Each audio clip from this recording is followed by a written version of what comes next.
ঐক্যবদ্ধতাৰে আমি যিমানেই থাকিম, আমাৰ মাজত আন্তৰিকতা যিমানেই গঢ় লৈ উঠিব, সিমানেই শক্তিশালী হ'ম।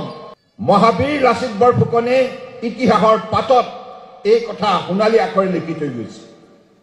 সকলো জাতি জনগোষ্ঠীৰ লোকক ঐক্যবদ্ধ কৰি মোগলৰ বিৰুদ্ধে যদি শক্তিশালী জাতীয় চেতনা দিব নোৱাৰিলে হয়, তেতিয়া হয়তো আজি আমি পৰাধীন হৈ থাকিব লগা হ'ল। কেৱল অসমেই নহয়, দক্ষিণ পূব এছিয়াৰ অধিকাংশ অঞ্চল মোগলৰ দখললৈ গ'ল হয়। কিন্তু সেইবাবে মহাবীৰ লাচিত বৰফুকনৰ আদৰ্শক সকলো সময়তে আমাৰ জীৱনৰ প্ৰেৰণা হিচাপে আমি জীয়াই ৰাখিব লাগিব। এটা জাতীয় চৰিত্ৰ নিৰ্মাণ কৰিব লগা হ'লে যুদ্ধৰ স্থলীত, কৰ্মস্থলীত কেনেধৰণে নিজৰ একাগ্ৰতা, সততা, নিষ্ঠা, মাতৃপ্ৰেম, ভাৱনা শক্তি জগাই তুলিব লগা হয়, লাচিত বৰফুকনে দেখুৱাই গৈছে।